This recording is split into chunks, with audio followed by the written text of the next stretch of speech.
Hello and welcome everybody to Opposites Attract. Anthony Carlo here with John Stanko, and we're ready to go. I think a little bit of a delay today.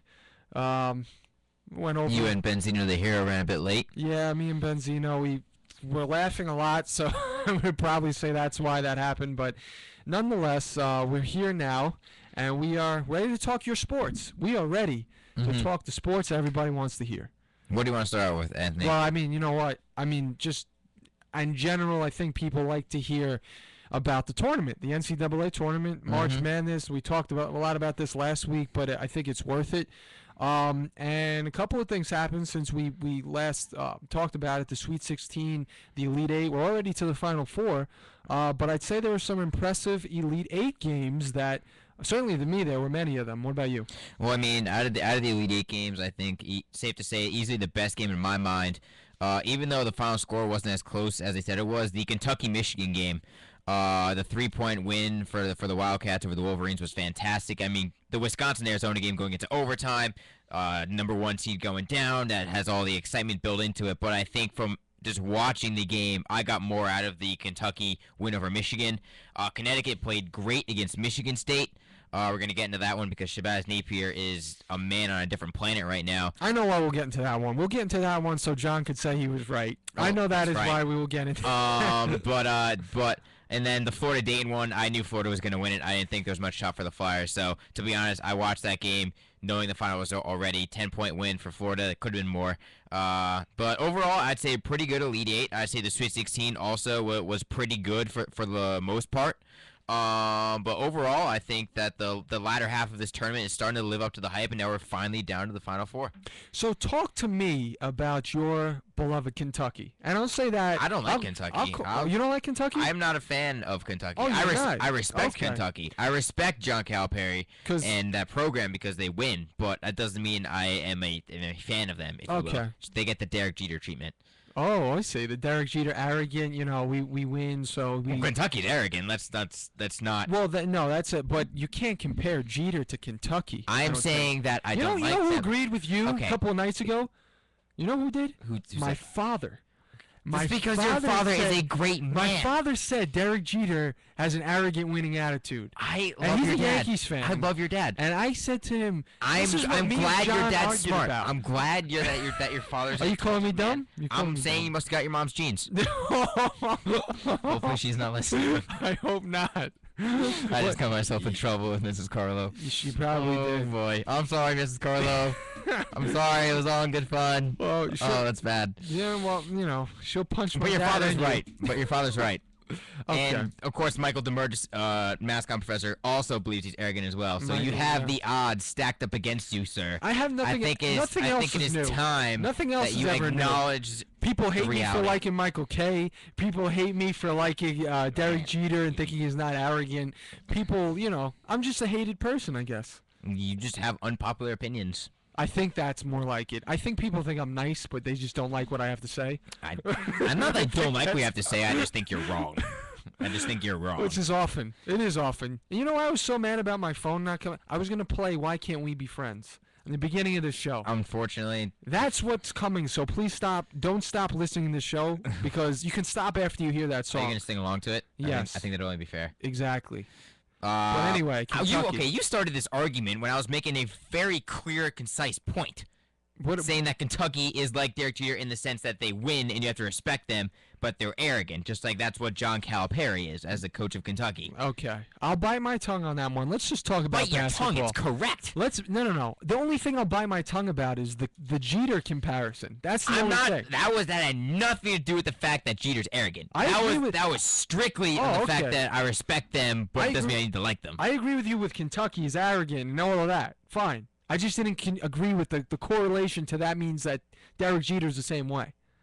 Okay, I'm not saying you just took my point, spun it a completely different direction, and then Didn't sidetracked. you just say Kentucky's like Derek Jeter? I said Kentucky is like Derek Jeter in the fact that I don't like them, but they win.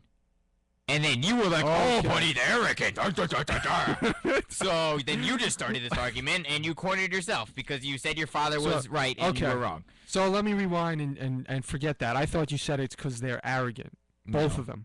No. Pretty sure you But I'm said pretty that. sure you should adhere to your father's advice Okay. because he's always I'm correct. pretty sure we should talk about basketball. I don't know. I think you need to talk about your parental issues right now because you My- should listen to your dad.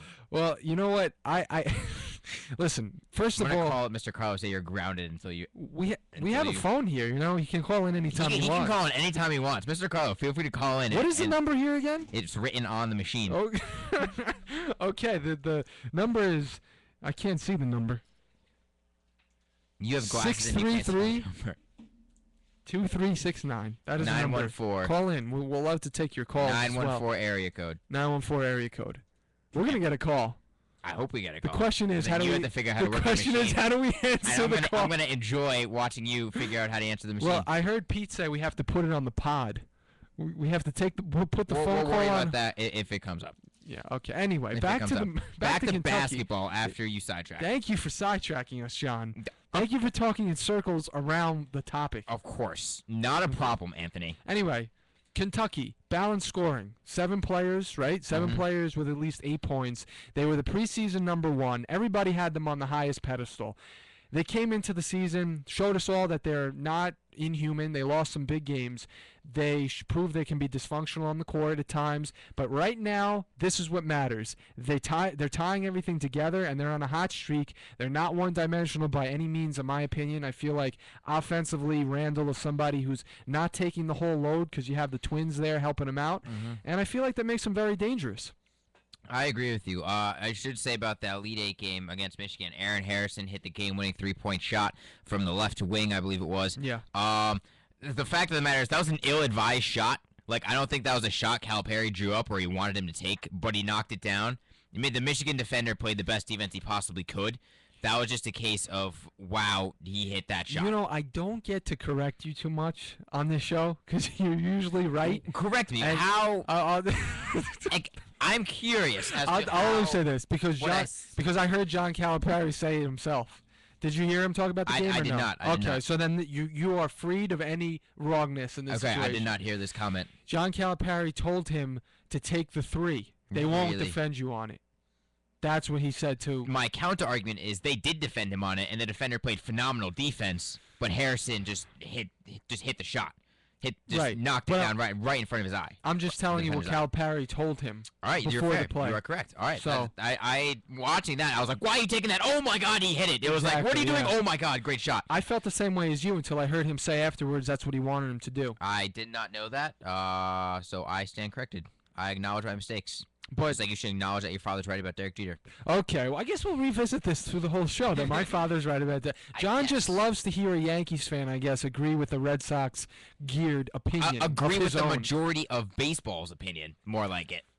Maybe I'm gonna be the odd one out in this career. Maybe I'm gonna be the one that everybody says, "What the hell was Carlo talking about?" I mean, at least people will be talking about you. Yeah, that is true. But anyway, so what do you think about these twins? What do you think about these twins? Listen, I think they grew up. I think that's what you're seeing in this tournament. They were freshmen going in. You have 5 freshmen starting, and you're preseason number 1. There are going to be some unrealistic expectations put on you, and that's what happened. Now Kentucky, they've played 3 instant classics in this tournament: the That win is over true. Wichita State, the win over Louisville, and the win over Michigan. They beat 3 real good teams. all really good teams, all phenomenal games. Absolutely. So I may not like Kentucky, They made you bite your nails. but man, they played great basketball and they played great games, and they're playing the best basketball of their whole year. Coach Calipari made the remark that in the beginning of the season he was coaching players how not to be selfish or how to play as a team. Now they're doing that, and now he's like, now we're just playing basketball. Now I'm Yeah. coaching basketball, and I'm not coaching life lessons. He's just coaching the game. So And that's a good point. And that's why this team is playing well right now. And he also made the point, like, people are saying that I'm more relaxed. That's what Calipari said. Mhm. And he's like, I am more relaxed because right now I know what I'm coaching. I'm coaching basketball. I'm not Right. I'm not coaching selflessness or anything like that. I'm Right. coaching what I came here to coach. That's where a lot of the dysfunctionalness they had on the court probably came from earlier on. They weren't playing well together as a team. Well, I mean, when you're the star player on your high school teams and you get the ball every possession and Yeah. you create your shot, Yeah. it takes used to getting surrounded by fantastic talent how to work with it. And obviously, it hit They hit the nail on the head this tournament. I love your point of how they play well, like they distribute the wealth pretty much when it comes to it, because not only that, but I mean they completely abused Michigan on the boards that game. I mean they rebounded 63% of their shots, which is solid, but they had players. I think it was one of each. I think at least once each player had an offensive rebound on Kentucky. Mm-hmm. So I mean that means that's a special thing, because not do you always have every single player rebounding the basketball. Yeah, you got to look at Marcus Lee coming off the bench for Kentucky, playing 15 minutes. He had 8 rebounds, 7 of them were offensive. Yeah. He also had 10 points coming off the bench. So I mean, I think you got to look at Marcus Lee. He came off the bench when they're a little bit banged up down low. So I think you got to look at Kentucky right now. They're probably I'm willing to say I think they're the hottest team heading into the Final Four. You could argue Connecticut, but I think that Kentucky beat better teams to get to the Final Four. So that's why I'm going to say Kentucky's the hottest team of the Final Four remaining. I think I would agree with you, because I say that Kentucky and UConn are on the same playing field, as in the fact that they're hot, but I want to say one thing, though, that I think that when it comes down to who has more firepower, I'm going to say Kentucky. So who can distribute? I know both teams are hot, but I think that UConn might have to work a little bit harder to keep that hot streak going, if that makes sense. Now that we're down to the Final Four, I mean, UConn's going to be put in front of maybe their toughest challenges yet, so but no, I mean, Kentucky, played a great game. And since we're talking about UConn, how about we talk about the UConn game? Well, I mean, UConn, when you beat Michigan State, the sexy pick to win the championship, you're doing something right. Shabazz Napier is carrying that team on its back. But you know what? It was the defense of Connecticut that just caused havoc for Michigan State. They could not get into the lane. They didn't drive the ball to the basket, and I don't know why they didn't do it. But it seems like they just didn't have the confidence to get the ball into the lane and try and finish at the hoop. And, I mean, there was a point where Payne drove to the center of the lane for Michigan State at the end of the game, and the announcers went, "Where was this all game long?" It's just they didn't do it. Yeah, and no, I agree with you. You got to give credit to the Huskies for their defense. Keith Appling did not play a great game for Michigan State. And they're smaller, too. And they hounded the guards. It was a great defensive game plan by Kevin Ollie, coach of Connecticut. And it was the defense for Connecticut that won that game. It was not Shabazz Napier, even though he had a good game. It was not their offense. It was the way they hounded the ball once it crossed the timeline. And that's why Michigan State can never get in the flow offensively. And Coach Izzo, for the first time, his seniors for him coaching, they don't reach the Final Four. The Spartans had only 6 offensive rebounds and 6 points in the paint. Mm-hmm. I don't know if you said that stat. No, but I was referencing to it. So, yeah. Yeah, exactly. So, I think that the biggest thing was that the fact that UConn continuously boxed them out. They fought the box out for box out. They're not as big, and they were there fighting for those rebounds. And you got to love that when the smaller player, he sticks up to the big guy and he says, that is my board, and that's what they did. And you have to respect that if you're UConn. But I think that was something to definitely look at in that game. I think you look at it, 16 turnovers for Michigan State, only 8 for UConn. And UConn, they took advantage of most of those turnovers that they forced. And also, I mean, if you look at it, UConn won by 6, and they only shot 23% from beyond the arc, while Michigan State shot 38. So, I mean, they were able to do it, not from beyond three-point line. They did it from the free throw line also. 21 for 22 from the charity stripe, UConn was. Michigan State, 7 of 8. And Shabazz Napier hit some big free throws. Exactly. Yeah. That's the thing. When UConn got to the line, they made up for their lack of three-point shot. And the teams, I believe, is shooting over 80% in the tournament from the free throw line, and over 85% or 90% in the final 5 minutes. Right. So this team is hitting their free opportunities, and they're making teams pay for fouling them. Right. And Shabazz Napier, I think, hits almost 90% on the season. So when your best player, your best driver, is also your best free throw shooter, I mean, great things are going to happen for you, and that's why they're making a late run. Yeah, and I mean, the only question left is can they turn this miraculous run into a Cinderella story for good? You know what I mean? Where they can officially say they can wear the crown, they can cut the net down, and I mean, I'm sure we'll get into that when we'll get to our Final Four preview. But it's they make it worthwhile because a lot of people want to see, as much as people don't like their brackets being busted, they like to see the smaller teams. They like to see the good story. Yeah, they like to see the underdog story, the good story. But we had a couple of other Elite Eight games, and I believe. No, I mean the other one, the UConn's gonna play Florida, and Florida took on Dayton. They were the Cinderella story of this tournament, the 11th seed. You beat your rival Ohio State in the in the second round, excuse me. Yeah. And then you go on to beat up Syracuse. You beat Stanford, who upset Kansas and New Mexico. So I mean, Dayton, I think had the crown behind them on a national standpoint because they wanted to be the underdog. Mm-hmm. But listen, Florida, they're a more talented team. And I think it just showed throughout the game. I don't think Dayton ever got in control. I think in this instance, it was possibly Dayton's Cinderella story to end. Did you feel that vibe a little bit? I mean, they came up to a brick wall. Much. They came into a buzzsaw. Scotty Woken, 23 points, 6 of 14 shooting, 8 of 10 from the free throw line. Scotty Woken said, "All right, we're getting this team to the Final Four." Yeah. I mean, when he hit that, I believe it was a 3-point shot at the end of the first half. I think he hit at the buzzer. Yeah. I think that was for me. That was like, all right. Florida's got this game. It's just working all for them. Credit to Dayton because you had an incredibly memorable run, but Florida was destined to get to the Final Four. Yeah, exactly. The whole way through, it was just I think Florida had the game locked up, and I couldn't have said it better than that. It was just pretty much destined to happen. And then Arizona and Wisconsin, they went at it, and that was a very, very close game. 64-63 was the final score. Frank Kaminsky, big game, 28 points. The big man broke out. The game went into overtime. Wisconsin had a 1-point lead, and a second after an out-of-bounds call went against them. The Badgers basically had Nick Johnson, who was shut down. In my opinion, he was defended very well throughout the whole game. He was. He still finished with 16 points to lead all scorers for Arizona, but it was 6 of 16 shooting. Right. So he wasn't taking many open looks. Exactly, and the ball came down to him, and he didn't even get the shot off in time. Exactly. So I mean, they did a great job suffocating him. Wisconsin is a tough team because not only do what they do well is they use the full play clock. They'll drain the play clock down until they create the best opportunity possible. And I just think that when they force you to score off the dribble drive. They force your offense to run into Frank Kaminsky.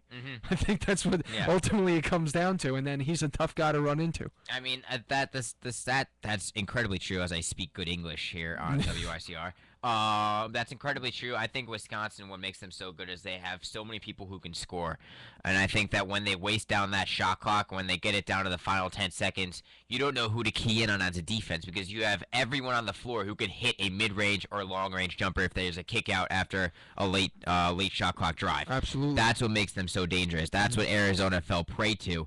So listen, Arizona, again, phenomenal season. I think you gotta look at Nick Johnson. He had 16 points. You gotta look at Aaron Gordon. He pulled down 18 rebounds, phenomenal number, but he only shot 3 of 11. Yeah. So, I mean, a little bit. I mean, you can't really knock him. He pulled down 18 rebounds, but at the same time, he makes a couple more shots, shoots roughly 50%. Arizona probably wins the game. Yeah, absolutely. But again, Aaron Gordon, a phenomenal player, played 39 minutes. Nick Johnson played 43 minutes. This Arizona team, Wisconsin team, they battled throughout the game. This was a game that went down all the way to the end. You didn't know. No one really had clear momentum going into the final overtime. It was just a good, well-fought game. Credit to Wisconsin. And credit to Arizona for a great season. And I believe Aaron Gordon's going to be a phenomenal NBA player when he, I think, eventually announces for the NBA draft. Agreed. So that was Elite Eight, right? That was the Elite Eight. That wrapped it up. So now we sit and wait. I believe the next game to be played is Saturday. This upcoming Saturday. Correct, yes. We sit and wait for the Final Four, and we look at 2 matchups. One of them features the Florida Gators up against the who is it? Connecticut Huskies. I'm sorry, UConn Huskies. It's a late evening for Anthony Carlo. Yes, I draw blanks sometimes. I start saying something and then I just blank out. And then you have Wisconsin up against Wisconsin, and they'll be taking on Kentucky. Kentucky. Thank you. I got you. No worries. Thank you. But I want to know. I want to make a little wager here. Let's make a little wager. All right. What's the wager? Well, the wager is whoever picks the right team wins. Okay, well we need something to bet on. We Yes. need a I wager. understand. That was called humor. It was called a joke. I was kidding. Okay, John didn't get it. Okay, so what do you want to bet on? How about whoever wins the bet has to rep something of a hated team of theirs next show. How about that one? All right, that's fine. Say okay to that? I say okay. You know, I'm hesitant of this bet. I know I came up with it, but I I'm know hesitant you of came it. up with this, now you can't back away. Who says that? Was that Because a written rule? you came up with it, and I Okay. already agreed, so you can't back out now. So you're okay wearing a Yankees hat for a day? I'm confident in my picks. Not for a day. You said for the show. For the show, okay. Well, that's Okay. a day, whatever. Drastic things here. Drastic changes. You know, but, I've never. Can I tell you something? I don't know. Maybe you'll be able to attest to the same thing, but I have never worn a bit of Red Sox apparel. I've ever never in my worn a life. bit of Yankee apparel in my life. I've never. And I've never worn a bit of Jet apparel, and I've never worn a bit of Giant apparel, and I've never worn a bit of Ravens apparel. Okay. No. Okay, fine. And it won't happen next Monday. Me and my brother, when we would be in a let's say a Modell's or a Dick's Sporting Goods, whatever, it would be a cardinal sin for either one of us to put on a Red Sox hat or a Mets hat, even to boot, to the point where we tried to sneak the hat on each other, and have the privilege of saying you wore a Red Sox hat for a second. And I'll tell you, when we were little, it would come to tears pretty much if that happened. We would take the hat I off, believe it. slam I it on believe the it. ground. Anyway, that was my little story. I believe it. But I believe it. my pick. Let's go into the. Now, here's the thing. Are we picking the Final Four, or are we picking the champion? Are we picking these two games, or are we picking the champion? Because the championship game is played Monday night. That's a tough one. I was gonna say pick the winners of the Final Four, who will be going to the Who championship. will be going to the championship? But we should probably should do it all then, right? Why not? How about? Yeah. Well, I mean, yeah, I think you have to. Yeah, because why would we stop short? We'll just project whoever we think is going to win. Up against So we'll start with the Kentucky game. Kentucky versus Wisconsin. The 8 seed Kentucky Wildcats going up against the 2 seed Wisconsin Badgers. This game will be played on Sunday. Anthony, since you made this bet, you have the privilege of picking this game first. Okay, thank you for that privilege. I'm going to go with the I guess we could call it an upset story, and I'm going to say the Wildcats are going to win this one. Why is that? Well, Kentucky is obviously, I call it an upset because technically they're the underdog. They have the 8 seed in this one. But pretty much, I mean, as I was speaking before, a lot comes down to momentum. And when you catch fire, like Kentucky has caught fire, as we said, beating very, very, very decorated opponents to get to this point, they've basically proven that they can take down very, very good teams. But when I look at Kentucky, I look at a front line that is formidable, very tough to beat.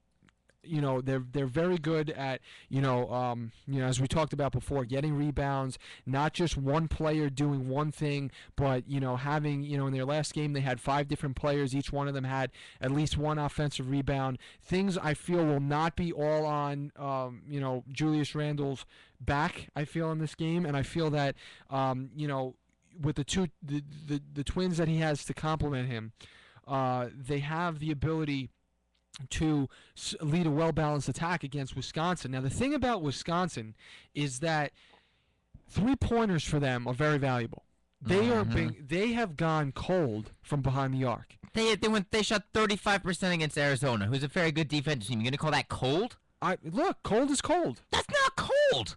That's like average for a normal team. You're gonna say they're cold when they're shooting the average for what a normal college basketball team shoots? But all right, fine. But listen, when you put Listen to your father. He's always right. My father's not. Your on the father line would right agree now. with me.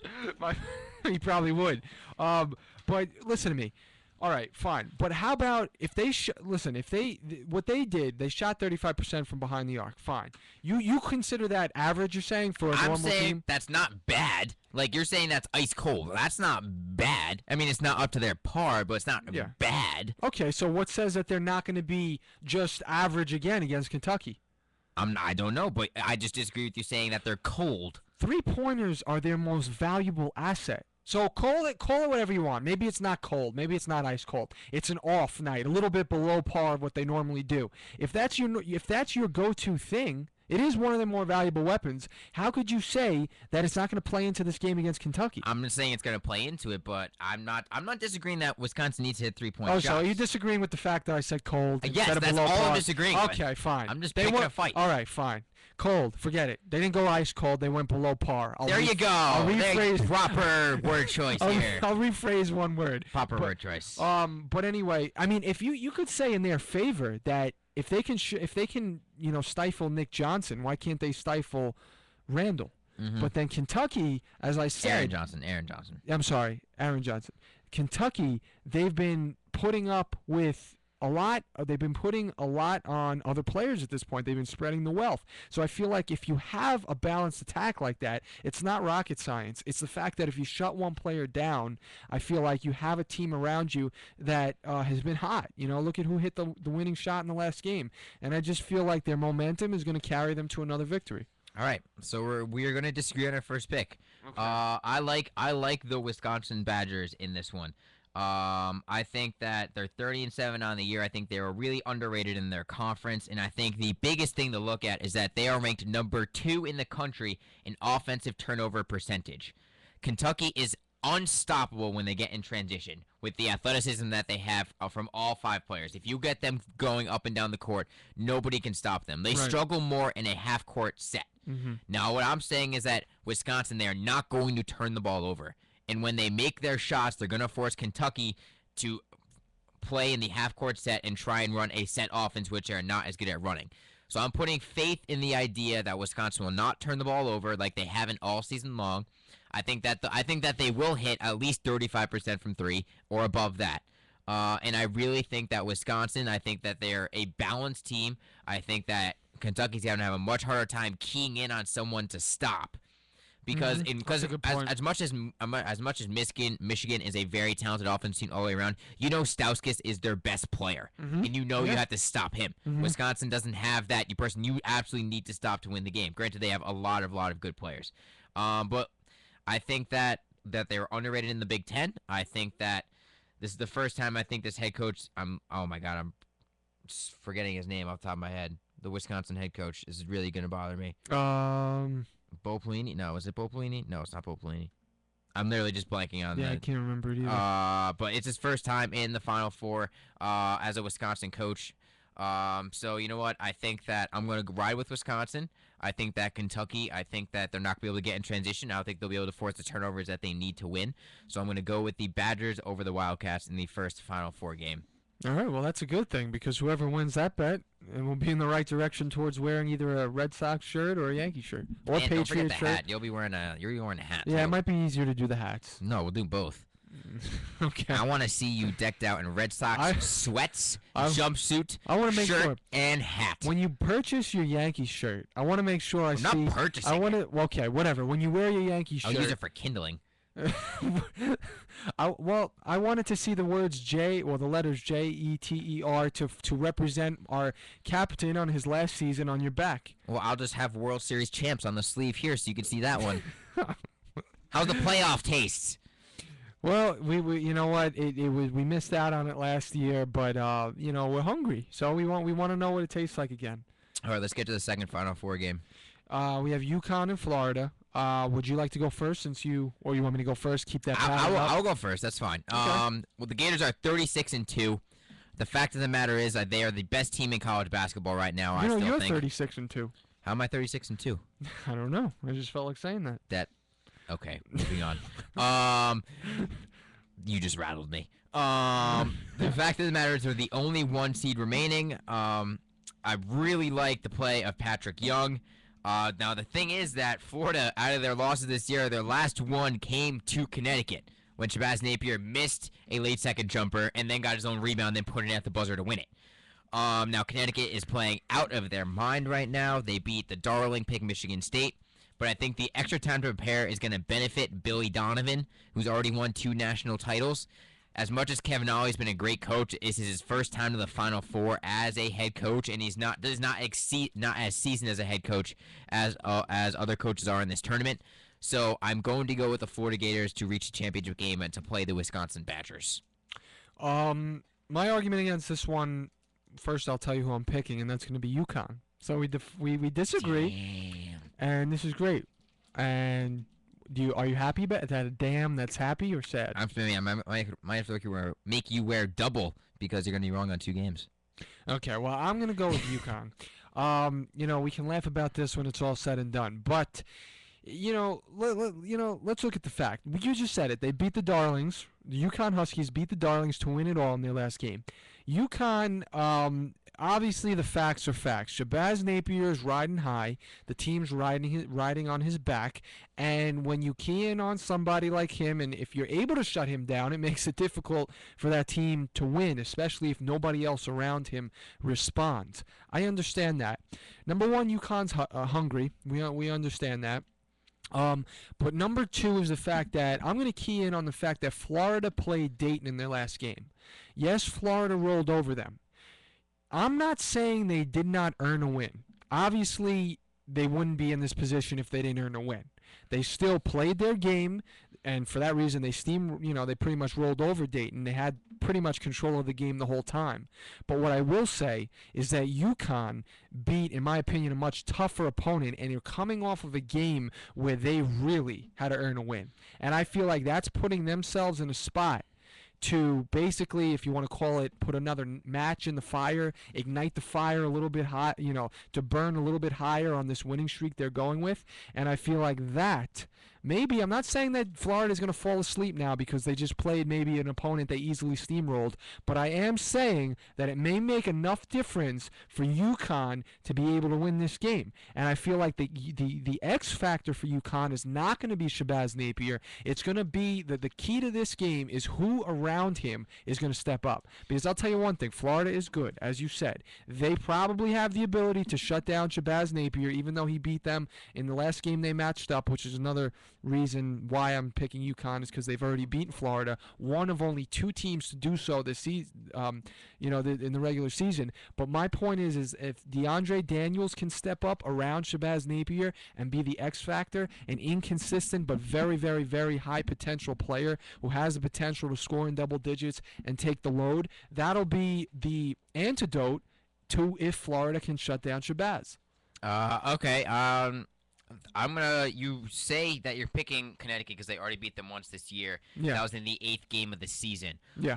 To that I say Scotty Wilbekin was suspended for the first 5 games. Great it can point. be argued Great point. that he was still rusty in his 3rd game of the season and the team's 8th. Great point. Yeah. So I'm saying that this is a different team now because Scotty Wilbekin is fully integrated back into the offense, and he's the leader of that team now. Now, with this being said, the big Achilles heel for Florida is they only shoot 66% from the free throw line, while Connecticut this year in the tournament is shooting at 88%. I looked it up while you were rambling. So nice to know I know what you do when I'm talking. You're welcome. But I listened to your points. So the thing is, if this game comes down the free throws, Connecticut easily has the huge advantage in that category. But it could come down to free throws. It very well could. I'm not going to deny that fact. Yeah. But I'm going to ride Florida because they are 36-2 on the year. They are the only 1 seed remaining. They were the number 1 seed in this tournament for a reason, and they're number 1 in the nation in adjusted defensive efficiency. That's a nice stat there. So I think that their defense will be able to slow down Connecticut. I think that Shabazz Napier will still have a good game. He's on a streak right now where you can't even stop him. Like, he's going to get his points. Right. You just have to control everything around him. He's unconscious, as we would like to say. Yes, you just have to stop everything around him. Right. That's going to be the big challenge for Florida. I think that they'll be able to do it, and that's why I have them moving on to the final game. Well, stopping everything around him means stopping 4 other players on the court, and that sometimes is hard to do. They've done it all season long, so why can't they do it one more time? Okay, so then fine. Why can't Shabazz Napier carry the UConn Huskies to another win? Because he hasn't played a defense that is the quality of Florida. Be careful with that one. He's They're already ranked number 1 in the nation. That's not even right. But they've already beaten Florida. When with Scotty that same Wilbekin was in his defense. third game back. Scotty Wilbekin is not the whole Florida defense. Scotty Wilbekin is a he? very, very key part to the Florida He is defense a very- and that team. This Florida team is completely different than Okay. the 8th game of the season. You have a chicken or an egg thing, though, right? Well, maybe not that, but if you slow down Shabazz, somebody like DeAndre Daniels can be the X factor, or somebody around him is going to have a good performance. Because if Florida shuts down every single player on that team, I'll give $1 million to the first poor man I see on the street. I'm poor. Well, number one, I don't have $1 million. Number two, I'd love to. Does your dad have $1 million? He might, because he might win Who Wants to Be a Millionaire, because he's right about everything, including Derek Jeter. Okay. That was a good one, but no, he doesn't have $1 million. Number two, I'd love to give $1 million to a poor man, but I don't have it. But anyway, as I was saying, if they can shut down Shabazz plus everybody else and nobody can pick up the slack, then you earned yourself a very good pick. If not, and somebody else can be that X factor if they slow down Shabazz, then you're going to be wearing Yankee stuff for a day. All right, well, let's get to the championship game then, shall we? All right, so who we got? So got we all have two different things. completely different things going on Which right is now. good. Makes things Which is interesting. fine. Yeah. I have Florida winning this championship because Okay. I stuck with them in the beginning. I'm sticking with them straight all the way to the end. I think they're the best team in college basketball all the way around, and that's why I'm going the Florida Gators to defeat the Wisconsin Badgers. You, on the other hand, have a 7-8 matchup between the Connecticut Huskies and the Kentucky Wildcats. A big upset matchup. Your pick a product of involves... In this one, it's time to say goodbye to Kevin Ali and the hungry UConn Huskies. You're riding the freshman of Kentucky. I'm taking the freshmen of Kentucky who play like seniors in big situations all the way to the bank for a win and a chance to see John wear Yankees apparel for one day. For 1 hour. I call it a day because it's a day in this studio. It's an hour because for a day my skin would melt because it's toxic. I'm sure you'll wear Red Sox clothes under it anyway. That's true. Which, if you do, you know me too well. If you do, I will find out, and I will tear those Red Sox clothes off and then put the Yankee That's not stuff Michigan back consistent. on That's you. not Michigan consistent. You can't say that. I can't. I don't know. It scared me to death. I said I was going to go streaking in the last show. Man, you are on fire. But that was because we were talking about streaks. But anyway, I'm going to ride Kentucky all the way. It doesn't make too much, can you blame me for saying that they're hot? I'm glad. No. They're good at rebounding. They spread the wealth. They have an future NBA All-Star on the team. And besides him, he has a supporting cast. Voila. Listen, I understand why I'm picking Kentucky. They're red hot right now. Yeah. A lot of people are. And a seasoned veteran coach in John Calipari. I'm not disagreeing with you. I see your points. I just respectfully disagree with them, and we'll see what happens on Monday, a week from today. Sounds good. That was a very long segment. Yes, it was. We'll be back there here on Opposites Attract, and I guess we'll be talking a little bit MLB. Opening day. Since it was opening day. So make sure that you do not flip the dial.